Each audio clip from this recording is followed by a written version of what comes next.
Welcome to the Dork Forest. Jackie and her pals will never bore us. Shameless confessions about our obsession will make us laugh and smile. So let's explore the Dork Forest and dork out for a while. Hi, Jackie Cation here. You're listening to The Dork Forest. You know the websites, dorkforest.com, thedorkforest.com if you like a determiner. JackieCation.com has everything. Both of my podcasts, all of the stand-up stuff, the new album, links to YouTube, Instagram, TikTok, all the things. But so, I think, does dorkforest.com, where you can look at old videos of different shows. Anyway, if you want to support the show, tell people about the show, review it on iTunes, thumbs it up on Pandora or Spotify, wherever you listen to podcasts. I appreciate that. You can donate. You can donate monthly. PayPal lets you do that. You can also do my Venmo if you like. It's at Jackie Cation, absolutely everywhere. And my email address is jackie@jackiecation.com, and that's what the PayPal is. The PayPal link is on jackiecation.com and dorkforest.com. And go to any of them. Thanks for listening. There's merch. There's stand-up, there's tour guide, you can find out where I'm touring. This is getting long, so let's get into the show. Hi, Jackie Cation, slightly ill-lit in the Dork Forest in my garage with Lacey Artemis. Welcome to the show, Lacey Artemis of Artemis_creates and your podcast, hatcollecting.com, which I swear to God, Lacey, I thought it was going to be about hats. I was like, why aren't we dorking out about hats? And then I looked at it and I was like, no, it is not about hats. It's a metaphor.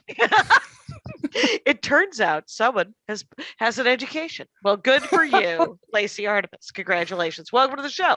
Thank you. It's an honor to be here.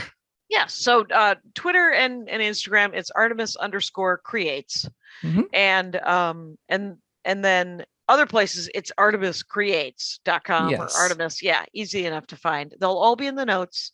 Mm-hmm. Listen to a podcast, look at a creation. But here's, I am slightly confused. Whenever someone wants to dork out about sports or music, I spend an hour playing catch up, and that's fine because it's super fun. But it seems to be the artistic angle of hockey? Yes, essentially. Yes. Well, this is actually, because I don't know anything about hockey. I know that everyone can roller skate backwards, but that's all I know. I figured you're probably not so big into sports ball. I want all of your teams to win. This much we know. Yes. I hope it all works out for you. And but what okay, so what's your team? Do you have a particular, let's just do hockey in general for a second. Do you have a hockey team that you enjoy? Yes, I have. So the local team, I'm in Toronto, so I do follow the Toronto Maple Leafs. They're not always that good, but I do follow them. I understand that is not I understand that it's not a prerequisite to love a team. No, it is not. It's just geography. It seems to be just geography. And so for the listeners who maybe are just listening and can't see, I'm currently wearing a purple and white Hockey Fights Cancer jersey, which has the Maple Leafs logo on it. Oh, what are their normal colors? Blue and white. Blue and white. Okay, so that is but my brand is purple, so yeah. Oh yeah. There's no reason to not. So blue and white is the team's color, and then they did a special charity event and created that. So the cool thing is it was a league-wide initiative. So I'm pretty sure every team in the whole league did purple jerseys one year. So I thought about getting one of these for my second team, which is the Minnesota Wild, actually. Okay. Close to your hometown. Sure. It's is there a team in Wisconsin? There used to be the Admirals. I believe so. There might be like a minor league team, but there's not any NHL teams in there, I don't think. Fair enough. And so have you seen a lot of live hockey? We can get to the art in a second. I just need some basic hockey talk. I have not been to an NHL game, but I have been to a minor league game. Oh, which is sometimes kind of better because you can get closer and you can see people really being athletic up close where you're like, holy smokes. Yeah. Did you ever play hockey? I played roller hockey when I was a teenager. I was not very good. But did you enjoy it? Yes. There you go. Now, okay, so we got the basics. Hockey is a sport played on ice. Two teams. You try to get the puck in the opposite person's goal. And there is it sort of like soccer where there's football in parlance, where people have zones that they play, or is it a big free for all? Oh, it's zones. Yes, there is a neutral zone, which is the like middle third of the ice, and then there's the offensive and the defensive zone for each team. Okay. Yeah. Interesting. So so now that I have the basics of exactly what is happening in a hockey game, let us discuss the art. Hold forth. What's your favorite thing about hockey? I think this is one of your favorite things, right? So yeah, as I was saying in my initial email to you, the art was actually what like really hooked me into hockey as a kid. Like I did enjoy watching it for the action as well, but in particular, and anyone who's listening or watching this who is more familiar with hockey. So Trevor Kidd on the Calgary Flames at the time in the mid 90s had these pads that had this really like, it was like a flamey design, but it's not what you would expect. It was kind of like a yellowish orange or an orangish yellow, and then like kind of a deeper orange, and just something about that particular color combination and the way it looked just caught my attention, and I kind of upset. Yeah. Yeah, and these are literally the pads that the hockey player Trevor Kidd was wearing. Yeah. On his knees and elbows, or I can put up a picture on the screen. Sure, let's put up a picture. Hold on the screen. A second here. Let me just dig that Lacey up. Artemis learning how to use the sharing app in Zoom. Yes. And so if you want to go to youtube.com/the Dork. Yeah. So you too will be able to see these images. So there we go. Oh, there we go. Yeah, you can. So, yeah. So they're not exactly like pure yellow. There's like a orangish tint to them, I'd think. And the flames kind of looking like they're bubbling up from the ice, essentially, which is kind of ironic in a sense. That is kind of so these are, he could pick whatever he wants for the pads. People could, because you just have to wear the uniform like helmet and jersey, and then you could do whatever you want with the pads. You can do almost anything that you want. Oh yeah? Well, I'm sure Black Lives Matter, some white supremacists would lose their shit. So even in simpler things, because there was a goaltender in the 80s who wanted to put Pepsi cans on his pads. He had a sponsorship deal, and the league said, no, we're not going to let that happen. We're selling our own advertising. Please try not to sell advertising on your person. So you could do designs, but you can't do sort of logos and stuff like that. Yeah, on the masks, there's a bit more freedom for that sort of thing, and I can show some pictures of that as well. Okay. I gathered a ton of stuff, and I'm realizing I'm probably not going to get to show most of it just because of how long it takes. There is a time constraint. So, what was there? Is this something that just sort of happened in the 90s where people were like, I am going to put my fun thing on the pads, because sort of like decorating your cubicle in a workplace, like you can, the pads. So another picture I can bring up for people who are completely unversed in this stuff. I feel like, so let me just do this real quick. It's a real clock eater. This So this is what pads used to look like. They were just these like plain leather things stuffed with like horsehair, I think it was. And that is an old-timey looking pad. They also look super used, but they are sort of yellowish as well. Yeah, and there's been modern kind of reimaginings of these, because the way that they make pads is different now, and like that's a whole nother topic for a whole nother episode. Well, because of technology and because they're supposed to protect people from throwing a puck at them at 1,000,000 miles an hour, right? Yeah, exactly. So that's how they used to look, and so goalies would wear those. And there's also the masks, which also used to be much more simplistic and basic. And Jason-y? Are they like a Jason-y kind of mask? They used to be back in the 70s, and I do have a picture that I could share of that as well. Sure. I just have to go and dig that out. Sure. Like I said, I did far too much prep today. Well, what I love about people who do homework to be on the Dork Forest, my job, just sit here and soak it up. Whoa. Yeah, so these are some examples. I'm not sure if they were all actually worn in the NHL, but I know some of them definitely have like real team logos on them. So, okay. But those are very Jason-y looking masks. They sure are. And so these are the masks. And this is all just goalie outfit, right? Yeah.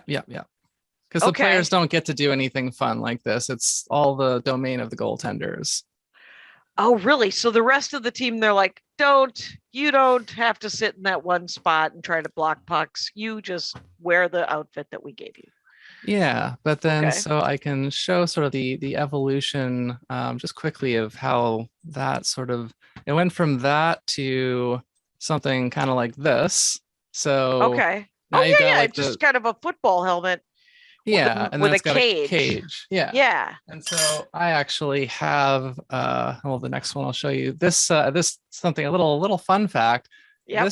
This wire pattern on this protective cage is called a cat eye cage because the front area there has those two kind of curved gaps that almost kind of look like cat eyes. Yeah. So that's the most common style these days, but there are some other styles as well that have come and gone. Those eye holes look big enough for a puck to go through. I mean, that would be. They are just barely small enough, but there has been a couple of instances where a shot has been hard enough that it has gotten lodged in that hole and actually enough got through to cause like a cut and the bleeding on the goalie. Oh my gosh. Yeah. That's it's a dangerous game is what I'm hearing there. And so So here. Yeah, so they're no longer. Yeah. This is kind of what they look like these days. They're very like airbrushed and like nice shiny silver bars. That is a van. That is a if it's rocking, don't come and knock it. That is very much. It looks like a Venom mask, kind of. Actually, I hadn't thought of that. And that's one of the things I've got a folder that I call just classic designs because there's a debate in the hockey world, especially amongst people who consider themselves goalie fans, because we're the quirky ones. Goalies are the weirdos in hockey. Okay. They're known for being very eccentric, and that's kind of, I think, part of how this all evolved.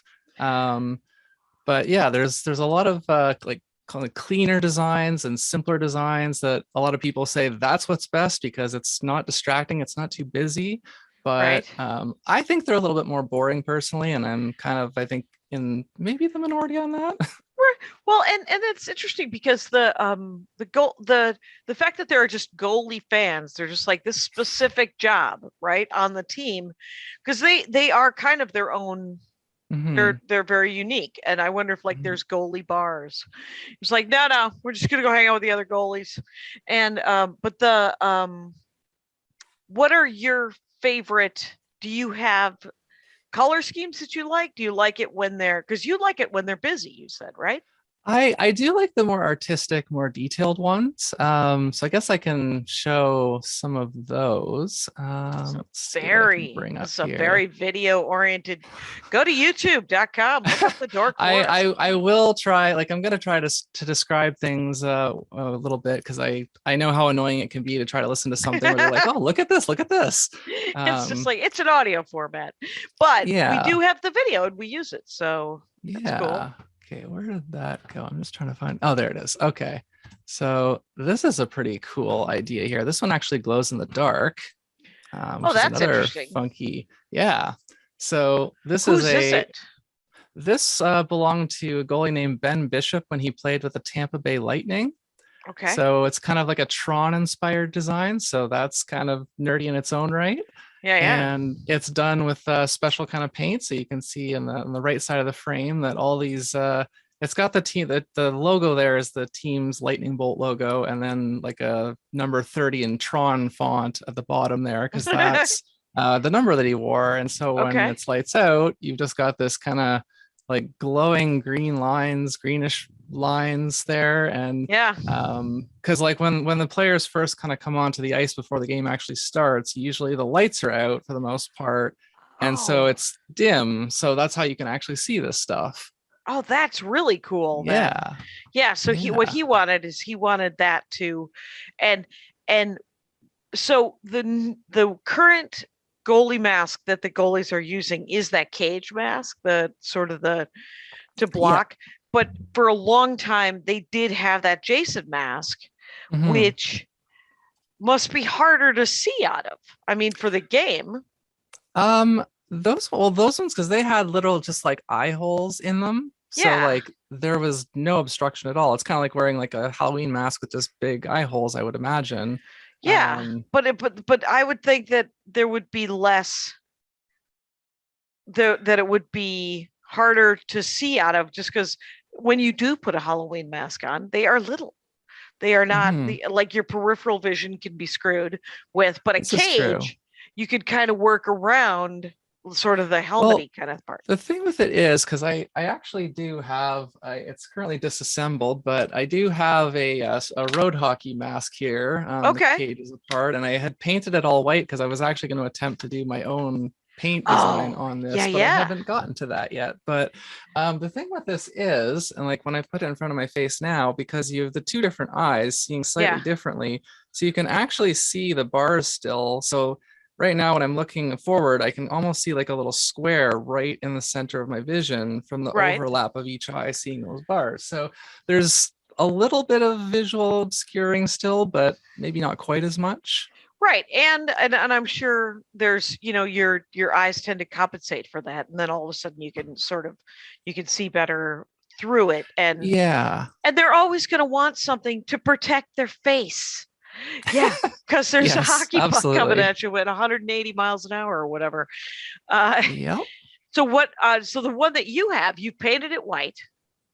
Yeah. What do you think? What are you gonna do? What are you thinking about? I haven't decided. It's kind of like trying to pick tattoos. Like I have lots of different ideas, and I just have to like pick something and go with it. And I have to try to decide like what kind of paint I'm gonna use, because like that's I think that's acrylic paint on there, and so I guess I'd have to use an acrylic paint on top of it as well. And there's still some spots that probably need a little bit more primer, but I was thinking about doing something kind of the purple and white branding that I'm so fond of, but I haven't fully decided yet. How are your art skills? I mean, can you draw, like if you wanted to do a Prince themed one? He was into purple. I'm decent. I do more graphic design these days, but I did used to draw on everything when I was younger, and I'm sure I could get that muscle memory back somewhat quickly. Yeah, and I wonder if I mean, graphic design, you could do it on in some sort of program and then superimpose it. I mean, you could draw it on the computer and then superimpose it and trace it. It's funny that you mentioned that. Fun little fact here. So one of my cousins actually works for one of the companies that makes goalie equipment. So I went to her public Instagram just to make sure that I'm not going to get anybody in trouble. And let me tell you something. There's no more Canadian words than my cousin works at a goalie equipment company. It's a very Canadian statement. Go ahead. Yes. So another quick screen share here. So she actually works in I think this this is an Adobe Acrobat, I think, but she works in like one of the design programs, and she actually designs the pads for some of the goalies that are in the National Hockey League. Cool. So this here, you're seeing Jonathan Quick and Cal Peterson, who both play for the Los Angeles Kings. Oh, there's an LA team. Oh, that's nice. Yeah. There's actually 3 teams in California. Oh, wow. Of hockey. Yeah. Yeah. So this is the Kings used to have a purple and gold color scheme. So this is now their retro kind of look. And these were kind of design concepts that she created for those 2 goalies that would have been used at some point. What are the different, like the thing in the middle that looks like a sitting chart for Delta? What is that? Just the shin guards? Oh, that's just the side view. Okay. Yeah. I can just give me a second here. I'll bring up another picture that will make that a little bit easier for you there. No worries. It's yeah. There we go. So she did exactly that. Yeah. Yeah, so this thing there's a picture. Sorry, I realize I'm not describing things as much as I intended to. I'm also talking over you, so feel free to push your agenda, which I totally appreciate. So we're currently looking at a photo, a back view from behind of a goalie pad, and it's mostly white. And you can see the straps that go around the back of the goalie's leg, and then there's this kind of piece of like square foam kind of sticking out, and I've circled it in the picture, and that's the piece that when the goalies drop down, that's where their knee lands, on that little pad there. And there's a name for it, but I forget what it's actually called now. Knee pad, I love it. And, yeah, so because like there's when I was preparing for this, I realized like there's the mask art, there's the pad art, and there's even an art of the actual position, like the techniques and the positioning that they play. So there's so much that I could show you, and I'm really realizing how limited I am in the time. Right. Just tell me what you don't have to show me that. Just tell me what that is. What is it? The pad parts, you mean? No, the art of the way they're positioned. Right. Are you talking about like if you're still gonna show me a picture? Go for it. Let's see it. Yeah, it's just a little bit easier that way. So this is basically a picture of something called the butterfly. That's what they've named the position. You can kind of see that it looks a bit butterfly shaped roughly. So you've got the goalie standing with the legs kind of knees in the middle and the feet out at the sides, so creating a downward diagonal angle, and then one glove up on one corner and one glove in the other corner, and it creates a loose butterfly shape there. And that's kind of the preferred modern technique because it allows them to more easily and quickly kind of get up and down and move around. Then you can see there's like a more simple design here on this equipment. But do you have any thoughts on that? No, I'm curious. Why wouldn't you stand like that if you were going to have to jump around? I mean, are there other ways that they stand? So quick little history lesson. Yes, I guess about 20-30 years ago, for a while, most of the shots didn't come, like they didn't need to go down as much because the shots weren't like coming. I think they weren't coming as high as much. They were kind of more like along the ice. So the goalies did something called the stand-up position, where they would mostly just kind of like swat the pucks away and like kick at them, and they would only go down if they had to. Whereas now it's like I think something like there's a high percentage of goals that are scored along the ice. So one of the goalies developed this position so that it would be easier to get down quickly and cover the ice, so that that reduce the chance of being scored on. So it was a complete shift in how they played. So the game changed, which is what created that stance, because previously they just stood there and they were like jump, throw, this type of sort of more like soccer, more like football. Yeah. And that's interesting. Well, so when they design their pads, I'm sure they're like, well, I'm going to be standing like that. How could that, maybe when my knees are together, it makes the sign of the cross, and I all of a sudden am a Jesus hockey player. So, or whatever, right? Yeah. And the thing with, like, I'll show another picture here to illustrate some part of this. So this picture is another picture of a pair of goalie pads from the side facing towards the goalie. And they have kind of diagonal green and like medium and dark green stripes and kind of like a forest pattern. It's a landscape. Yes. Yes. And so when the goalies go down, depending on the way that the pattern on their pad is done, it can create like a secondary pattern when they're down. So it's there's like layers to this. Yeah. It said Bauer on it. Whose pads were those? Do you remember? Those ones I don't actually know. That's not one of the ones from my cousin's Instagram. Fair enough. It's but I like that they're allowed to do it, right? That they can Yeah. And I suppose I should maybe show some more of the mask art, because I think there's a little bit more kind of going on there.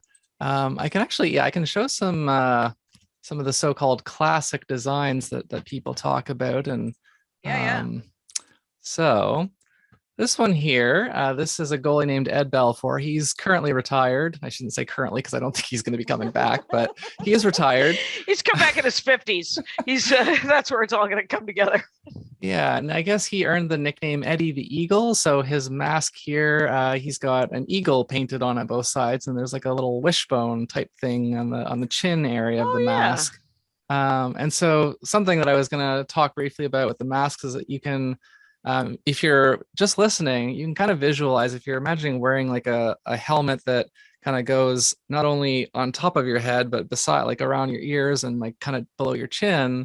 So there's like sections of it. So there's different, you can have the design kind of like go up and over. You can have it go from one side, wrap around kind of the center. You can have it be asymmetrical. There's like all kinds of different options. So this one's a symmetrical design.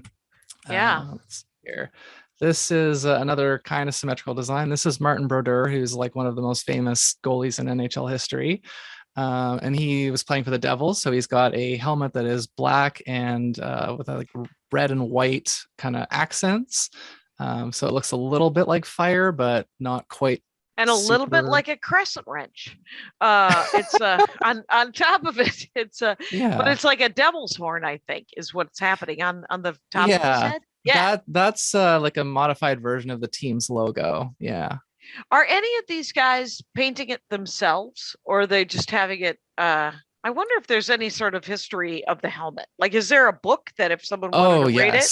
I don't know about a book, but there's definitely a history. And if you go searching on YouTube, you can certainly find that.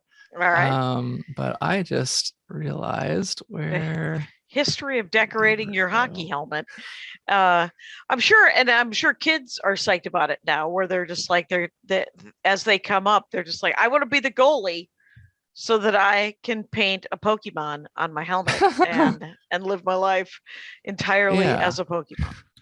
So another one I'll show here really quickly, and I'll try to be good at describing it. So there's a mask designer who does a lot of masks for a lot of goalies. His name is, well, he goes by the brand name, I guess, Dave Art. And he's a controversial figure because he tends to do more detailed, more artistic designs with the like neon and like glow in the dark and stuff. And some people hate it and some people love it. And I happen to like it, but I can understand to some people, this is too busy. And so the design that we're looking at right now has a lighthouse, and kind of like the light coming out of the lighthouse is like almost like a sunburst kind of pattern. Is Dave Art, do you think he started as a graffiti artist? Because this has that kind of cool vibe to it. He does a lot of different styles, but it's quite possible that he has some background in that. Yeah. So this is the Islanders Lighthouse, so Long Island? Yeah, they do play on Long Island, yeah. And so there are sort of famous artists that you can sort of hire for this job. Yeah, there are some artists who have gained a reputation. It's kind of like with my cousin doing the designs, like they're so I was saying in my email as well that there's a company called Brian's, and they only do pads, but they do completely custom pad designs. So you can ask them for basically anything, and like the Pepsi cans, for example, and they can make it happen. Right. Whereas most of the other companies that make the pads, they have like, they come up with like standard patterns, and then they can change the accent colors on those patterns, and that's kind of the choices that you're allowed to make. Okay. Yeah. That's the extent of it. Yeah. Wow. All right. I know you never thought there was this much to sports ball. Right. Well, I mean, do they usually go with the colors of the team, or can they be anything that they want to be? They usually go with the colors of the team, but what happens when goalies get traded is that usually they can't get new pads and the new team colors right away. So if they're playing on a team with green colors and they get traded to a team with yellow colors, then they still have the green pads temporarily. Oh, that's interesting. You would think it would be a bigger deal, where you'd be like the people who own the teams would be like, please do not wear your Green Bay Packer colors while you're playing for the Chicago Bears or whatever the hell. And yeah. But so something I'll show you here to kind of illustrate a couple of points. So this is a picture of a goalie named Marc-Andre Fleury, aka his nickname is Flower. And he's wearing gold pads here. So that's another thing. They can do them in kind of non-standard colors. And so you can actually see there's a bit of a gleam to them, I guess. Yeah, a little shiny. Yeah, and you can see, I'll try to zoom in a little bit here so that you can kind of see it better. So you see how there's kind of like lines kind of running along the surface of the pads? Yeah, so those are the kind of the accents, so that he could, if he wanted to, he could get those made like black or white or red or whatever color, but you can also choose to just have them plain. So it's just the base color of the pad. It looks like they're like his mom made it and they sewed they look like, you know, like big sewing, like the stitches where the stitches aren't too close. Yeah.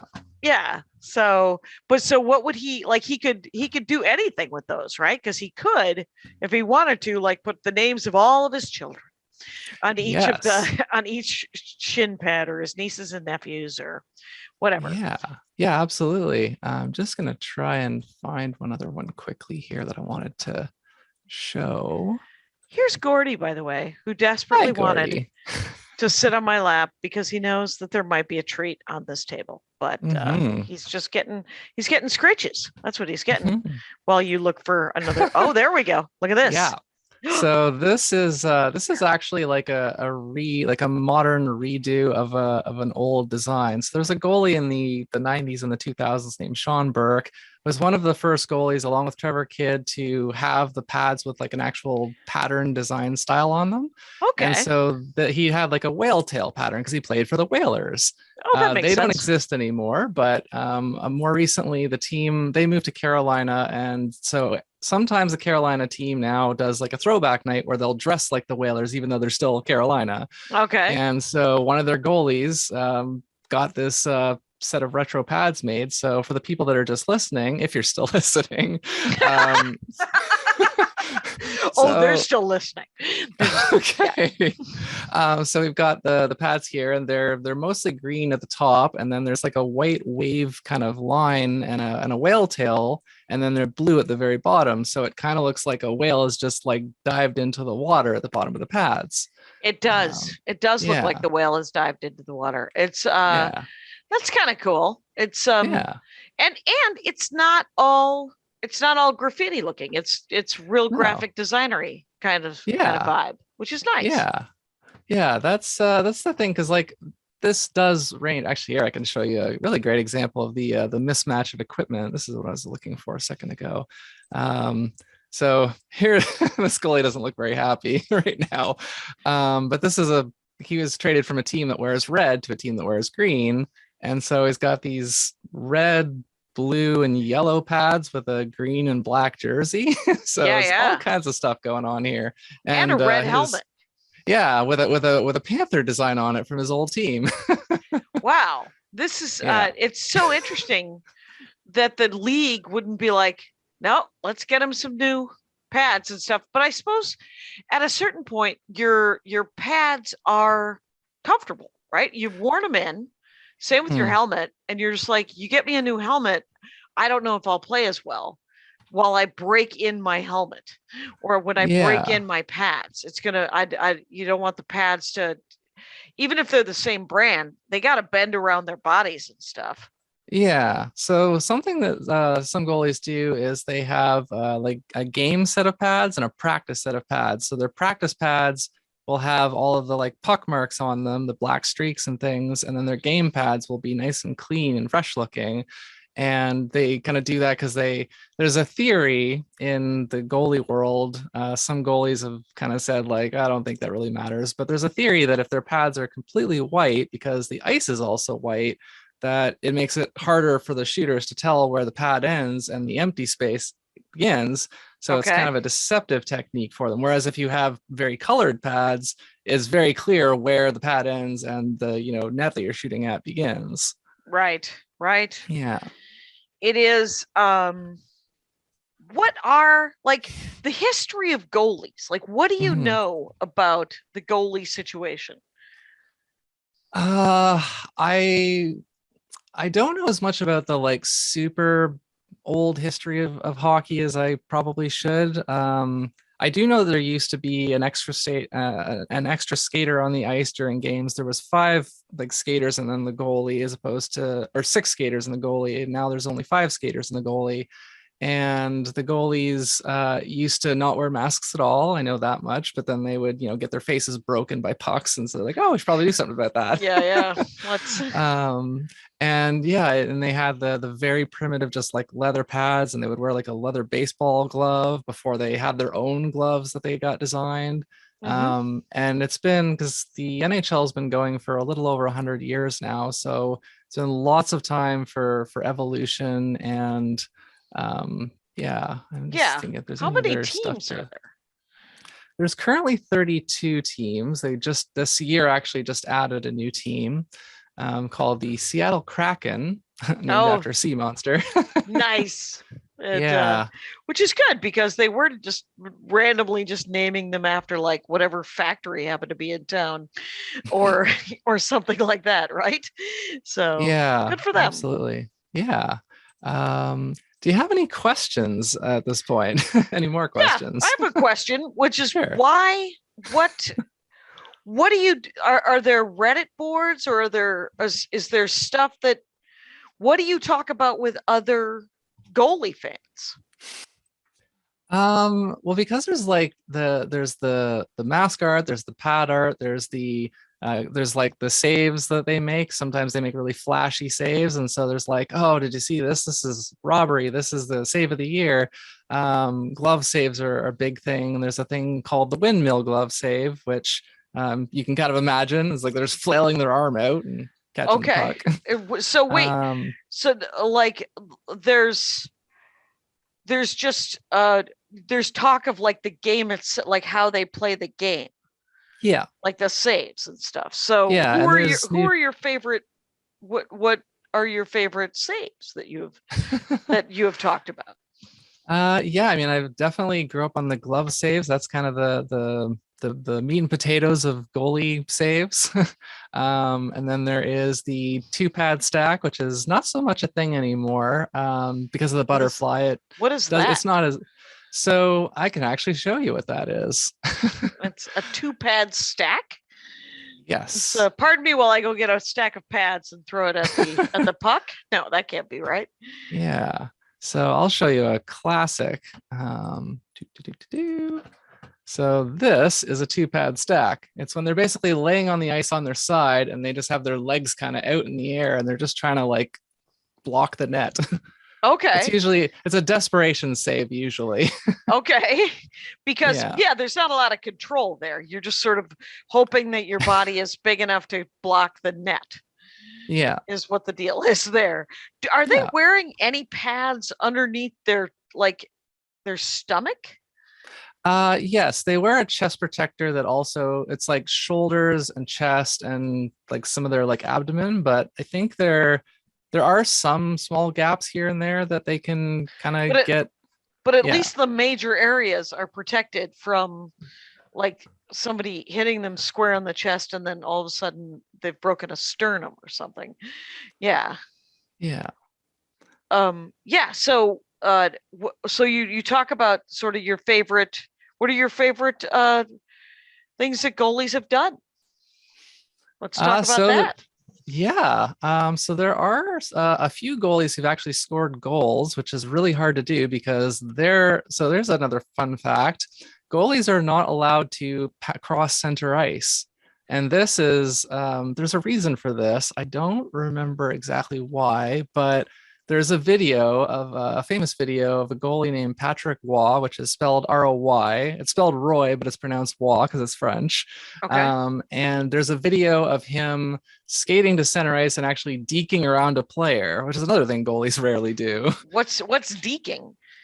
Oh, yes. Now I'm starting to get into actual sports ball terms. That's great. I need something because I've never heard of that. What is that? Deking is just means just kind of like stick handling the puck to try and like avoid the other player so they can't get it. Okay, so the actual game itself, where you're just like where like in basketball, you would sort of It'd be the dribbling kind the of dribble. Yeah. Okay. Yeah. So it's called deking. So yeah. So this guy, Patrick Waugh? Waugh. Like Waugh. W, yeah. Okay, yeah. Patrick Waugh, he actually leaves the net and starts playing hockey in the middle of the court. Yeah. He was like, I'm tired of staying at home. I want to have some fun. So he went out and went for a joy skate. And then what happened? Yeah, he got a penalty because he's not allowed to do that. Oh, there you go. That's a famous thing that he got a penalty. Yeah. And I was saying with the scoring the goals, that's a thing that there's two ways that goalies can get credited with goals. They can actually shoot the puck and it goes into the net like directly, or they can shoot it and it gets missed, but somebody else maybe like knocks it in. Like the last player from the other, if a player from the other team puts the puck in their own net, then the last person from the other team that touched it gets credit for that goal. Okay. So that's how goalies have gotten credit for a couple of goals. But if you look up, I think the last time it happened was a few years ago, but the goalie from the Nashville Predators, I think, was the last goalie to score an actual goal off of his stick into the net. And it's always a thing that we celebrate because it doesn't happen very often. And it almost happened to the All-Star game a few years back. It's a goalie there he's got one in the like regular season, but he tried to get it in the All-Star game, and that would have been like epic because that's never happened and it probably never will happen again. Right. It's and they have goalie races at the All-Star game too sometimes. Really? So yeah. It's the goalies just like a skate off? Yeah, because they have fastest skater competitions with like the skaters, but the goalies are wearing their full gear and they're just like they're hustling around the rink. Oh, so it is absurd looking, and people are like, that's wacky, and well, good for them. Good for them. It's so. Is there with famous people and sports people are like, well, this is the best looking goalie in the league. This is the best athlete, all around athlete. Is there some of that talk, and who are those people? There is talk about who the GOATs, the greatest of all time, people who are playing, or like, some of the goalies that are still playing, like, are they going to make it to the Hall of Fame or not? And there's like with forwards and defensemen, there's kind of up and coming goaltenders. There's guys that are established. There's veterans who are like, oh, are they going to retire soon? Or, they're chasing a cup because they haven't won the championship yet. And they're hoping to get one before they retire. Right. There's a lot of names I could throw at you. I don't know if I should do that. Well, if anybody's listening that loves hockey, they would like to hear it. Because that's what's happening is people are listening because they enjoy hockey. Right. Right. And I will not be retaining any of these names, but I will one day. I'll be like, well, Patrick Waugh. And then I'll just be sitting around having a beverage, an adult beverage. In this case is my coffee. And I'll be at a party having a cup of coffee, and I'll wow people. With my knowledge of goalie talk. And, yeah, I should be like, that time Patrick Waugh deked around Steve Yzerman at center ice and got a penalty. Exactly. Right. Yeah. Right. So yeah, some of the names, there's a few guys that have retired recently that are pretty popular. Well, there's a guy named Roberto Luongo, who everyone just calls Lou because he's got a good personality. And he played, I think, for only 3 teams in his career. He played a long time. He never quite got his cup, but he came close once or twice. And there's a guy named Henrik Lundqvist, who I believe just retired. He's another guy, came really close, but didn't quite get it. And now he's just little too old and calling it a day. There's a guy named Ben Bishop who just retired, unfortunately, because of injuries, not because of age necessarily. He was one of the best goalies in the league for like, this is the thing with goalies. So goalies are kind of voodoo. They, if you hang out in hockey circles, you'll hear this before long. Goalies are voodoo because they can be very hot and cold. They can have a season where they're the best in the league, and then the next season they might as well be in the minors because they can't stop a beach ball, as the saying goes. And There's some goalies that have been jokes where it's like, okay, one season they can't beat them, the next season they're complete trash, and then the next season they're great again, and it just keeps alternating. That's there's a guy interesting named that Dominic.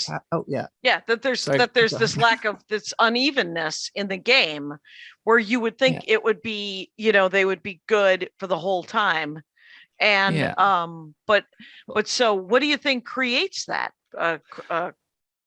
Yeah, I was just going to say, because goaltending is a very mental position. It's a very physical position, obviously, but it's a very mental position, because if the goalie's head is not in, like, you're choosing to stand in front of being shot at 100 miles per hour, it's like, vulcanized rubber, right? Which is why I say goalies are a little bit weird, because they're willing to do that, and it excites them. They're eager to do it. Right. And so goalies really have to be focused, because they have to track the puck, which is moving very, very quickly all over the place. It can deflect, it can be screened, and they can, if they make just the slightest miscalculation in their movement, they get scored on, and that's not good. Right. So if they're like, there's been times where if like a goalie's family member passes away or something, that obviously that's going to be distracting, and it'll affect them for like a season. That's interesting, because it's like, because in other sports they don't really talk about the emotions of the catcher, right? Or the emotions of, but you would think, I mean, that being a quarterback of American football, right? That should be a mind game as well, right?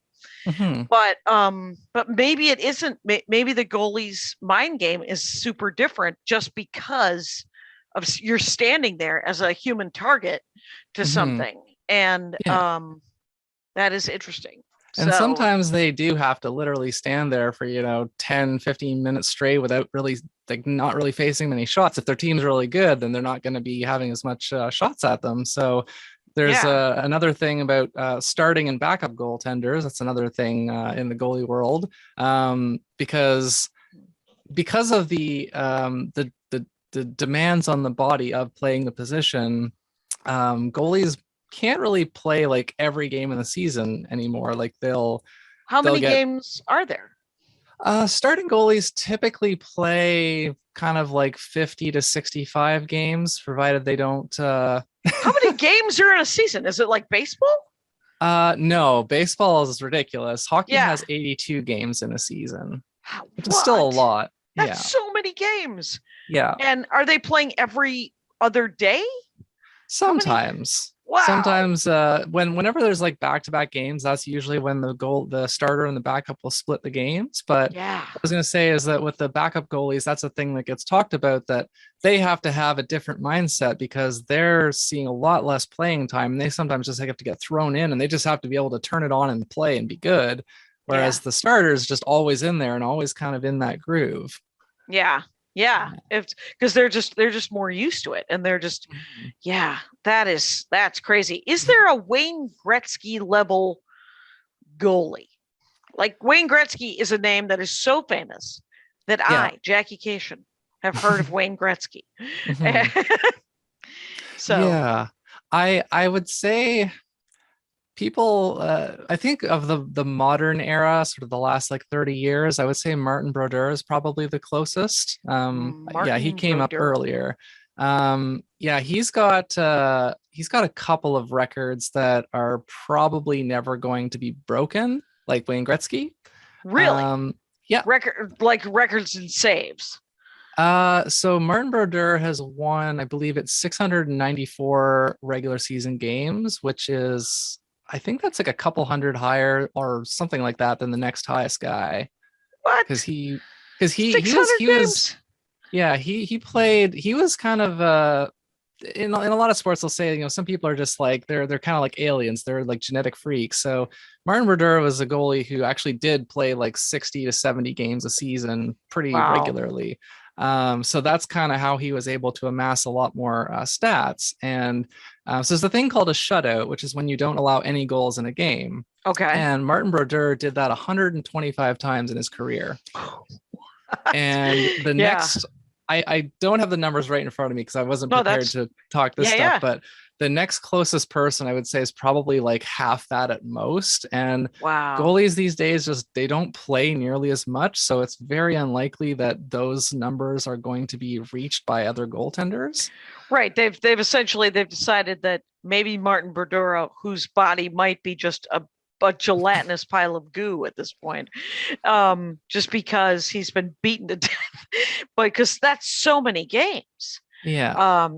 So what are the stats have got to be like how many shutouts you did, how many games you played. There's a thing called save percentage, which is another important. That is the way that you get that number is you divide the number of shots that you faced, or the number of shots you faced and the number of them that you stopped. And that'll give you a number like, for instance, 0.95, 95%. So 95% of the shots you face, you stopped, the other 5% went in. Right. And these days, kind of the like average level of a decent goaltender, I think, is like about 0.91 or thereabouts. So they can stop 90% of the shots taken. They can. Yeah. Wow. And if you're below that, then you're bad and you don't belong in the NHL. Right. Well, in the NHL, the scoring in hockey, is it 1 point per goal? Yes. So are they low scoring games? Like it'll be like, hey, it was 4-5. It was a tight game and this type of thing, or? Yeah, the games, like we went through a thing called the dead puck era, which thankfully is over. You can probably guess what that is based on the name of it. It was a time when there was a lot of clutching and grabbing, as it's called, players holding on to each other and lots of obstruction. And so there was a lot less scoring opportunities. And the goalies also wore like ridiculous, like so much padding, like more than they do right now. And so as you said, the game changed. And so they had to change the rules so that you can't clutch and grab anymore. And they made the goalies shrink the pads.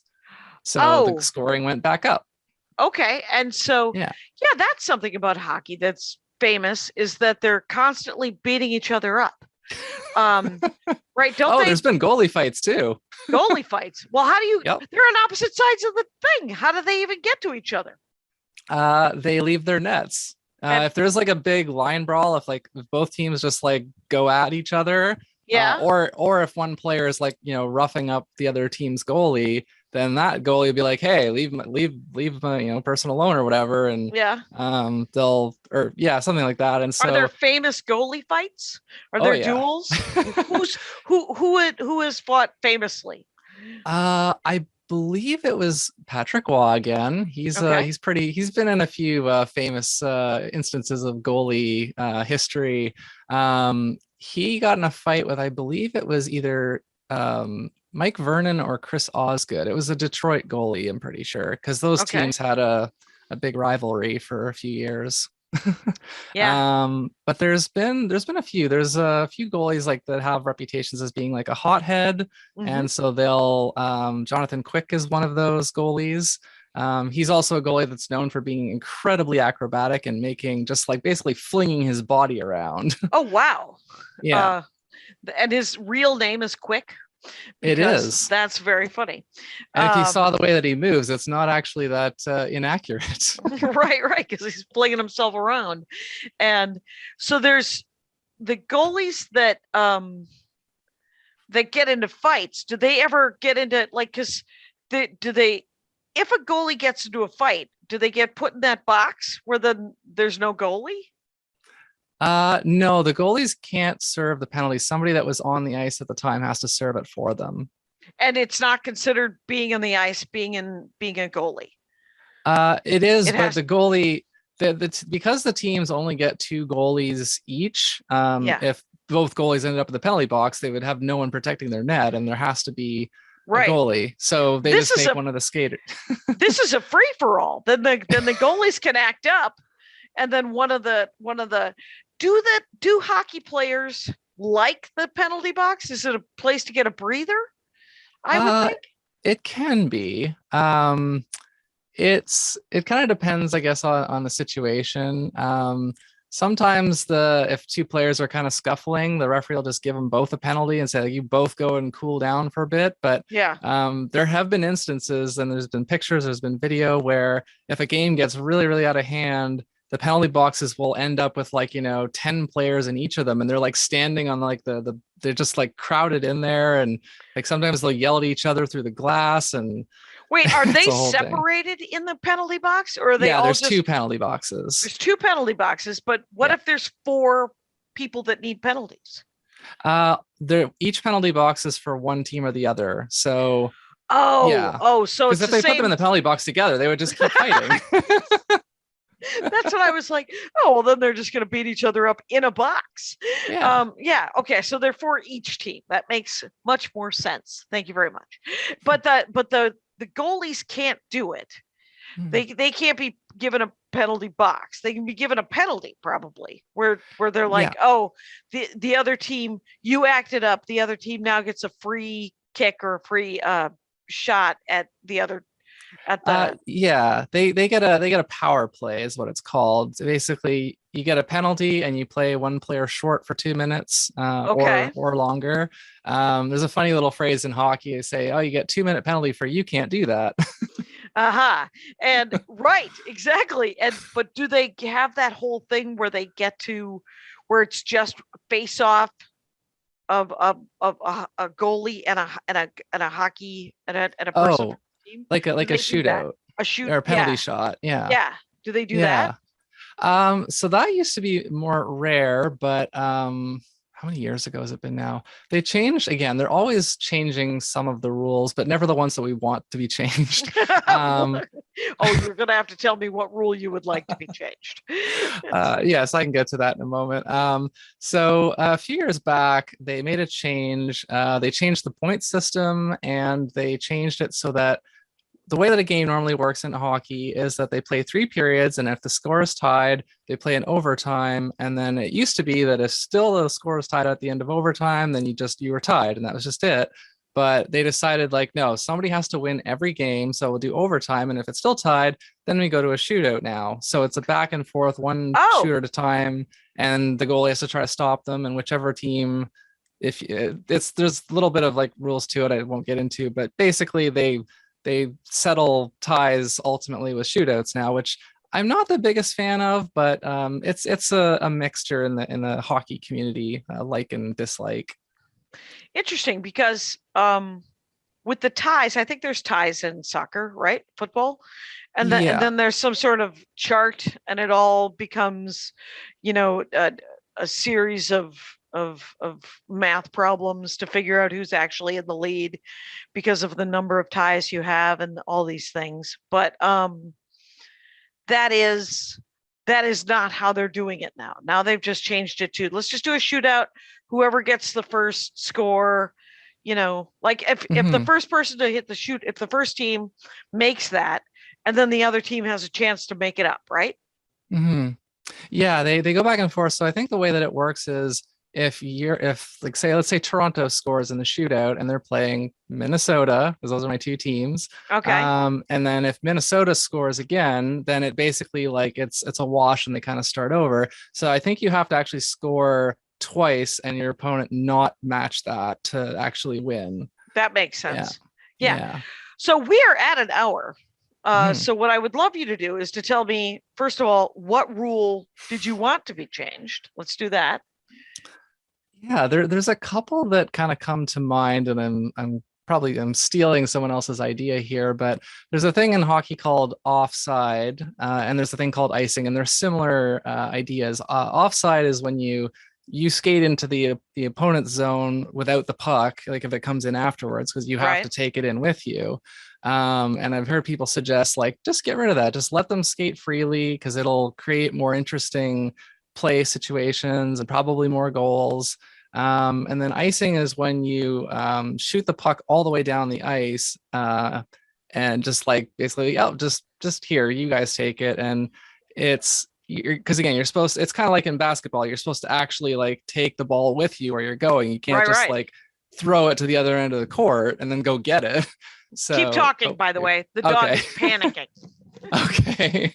Yeah, so icing is like, yeah, when you just throw the puck to the other end of the ice and then go get it, so you're not carrying it with you.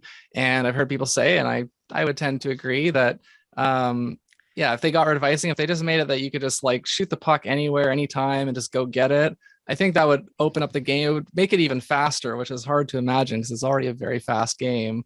But I think, some of the rules to do with goalies I'd probably also change, but I don't want to get too deep into it. Well, what would it be? What would a goalie rule? So there's actually a rule, and it's actually Martin Brodeur's fault. So he's coming up again. It's called the Brodeur rule unofficially. And it's because he used to be so good at going out of the net and getting the puck and being like a third defenseman, basically. He was so good at stick handling. And the league decided they didn't like it. And so they made a trapezoid shape behind the net. And that's the only place that goalies are allowed to play the puck aside from in their crease. So it really limits what they're able to do. And it makes it, they're basically just like the save machine. And that's kind of it now. And I would like to see them given a bit more freedom again.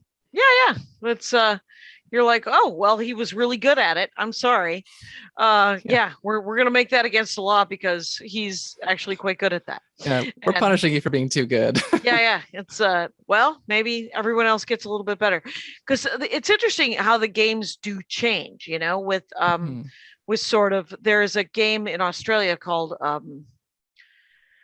Australian Football League, the AFL, right? And it's a rugby sort of looking ball, but you have to dribble it. Oh. And you kick it, and wherever somebody catches it, that's where it's been moved. And then you kick it in between the posts. And there's 4 posts. There's 2 high ones and then 2 little ones on the outside of each of, like one little one on the outside of each of the 2 main ones. And you get one amount of points if you kick it through the middle 2, and then a different version if you kick it through a big one and a little one on either side. And there used to be this huge thing because when you catch the ball, nobody can touch you.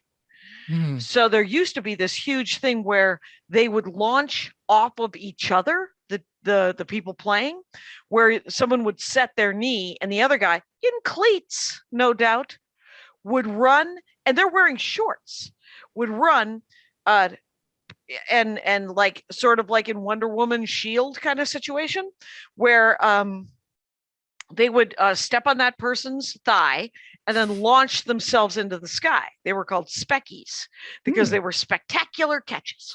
And the weird thing is, and the game wasn't quite so tackly and football-y, as the dudes in the last 20 years have gotten more buff and like steroided out, there's less and less of those jumps. And that was the thing that I really liked about Australian rules football. And it's interesting that I'm talking about a sport ball, but there it is. But so do you think, because hockey is obviously has hockey changed physically?